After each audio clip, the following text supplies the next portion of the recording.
Sekarang kita baca berita nih. Ini dari Malang Posko Media. Nah, oke. Belasan warga ngaku korban penipuan tanah. Jadi kita lanjut ya beritanya.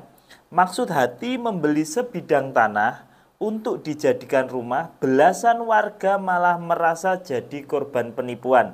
Mereka adalah customer yang telah membeli tanah di daerah Wonokoyo, Kedung Kandang, Kota Malang. Nah, ini ada belasan warga yang merasa tertipu karena mau beli tanah ternyata tidak sesuai harapan. Kita lanjutkan beritanya ya. Rata-rata satu orang sudah membeli tanah senilai 55 juta per bidang. Namun tidak kunjung mendapat kejelasan akta jual beli tanah. Salah satunya diutarakan oleh Ahmad Naufal dan Tri Sukesih. Oke, kita lanjut ya. Ahmad Naufal menceritakan awal mulanya mereka mencari tanah di wilayah Kota Malang. Dirinya lalu bertemu dengan seorang sales yang memberikan penawaran, diarahkan ke kantor yang di Pakis. Kita beri uang 2 juta untuk tanda jadi, besoknya baru menambah 50 juta. Jadi pertama tanda jadinya 2 juta, kemudian ditambah lagi 50 juta. Sisanya dilunasi setelah AJB selesai. AJB itu akad jual beli, akta jual beli. Ya. Usai perjanjian dilakukan, ternyata AJB tidak kunjung didapat. Alasannya, pihak developer tertimpa pandemi COVID-19 tahun 2020. Nah, jadi pas mau AJB, enggak AJB gitu. Alasannya developernya tertimpa pandemi COVID-19. Nah, kemudian Noval menyelidiki kasus ini dan notarisnya juga susah ditemui. Jadi notaris tempat perjanjian awal itu juga ternyata susah ditemui.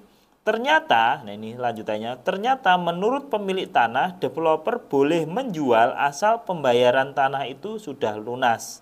Akhirnya si Naufal ini cari-cari developernya susah ya, terus notarisnya juga susah, malah ketemu pemilik tanahnya. Dan pemilik tanahnya ini bilang kalau tanah ini bisa dijual kalau tanahnya sudah lunas. Nah, saya kesini bikin pengaduan sejak Oktober 2022 dan kembali lagi ke sini menerima untuk tanda bukti lapor 1 Februari 2023. Sempat kita dimediasi, dijanjikan pengembalian uang termasuk DP. Nah, Januari 2023 adalah tenggat waktu dilakukan pengembalian uang milik keluarga Naufal yang membeli tanah seluas 6 kali 10 meter. Namun hal itu tidak terjadi. Selain dirinya ada 13 orang yang mengaku juga menjadi korban. Nah, ini jadi teman-teman yang beli rumah atau beli tanah itu juga harus waspada dan hati-hati ya. Sekarang banyak kasus developer bodong, tanah kafling bodong. Bodongnya gimana? Jadi developer ini sudah menjual tanahnya padahal tanah ini masih milik orang ketiga, orang keempat, orang kelima gitu ya.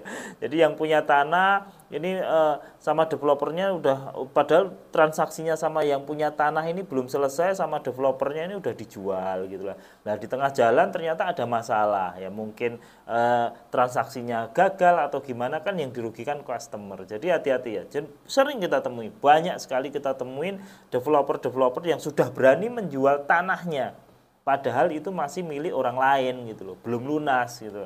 Nah, ternyata pas mau dijadikan sertifikat oleh pembeli nggak bisa, karena ternyata antara developer dengan pemilik tanah ini ternyata ada masalah. Ya, pembayarannya nggak pas lah, atau perjanjiannya nggak sesuai atau gimana, sehingga tanah ini menjadi sengketa gitu. Kalau udah kayak gini kan yang dirugikan siapa? Yang dirugikan ya customer gitu loh. Developernya lari kemana entah kemana, mau nuntut ke pemilik tanah, wong belinya loh di penjual, di developernya. Ya, bukan di pemilik tanahnya. Ya, kita nggak bisa apa-apa. Makanya banyak sekali kasus seperti ini. Teman-teman tetap selalu waspada.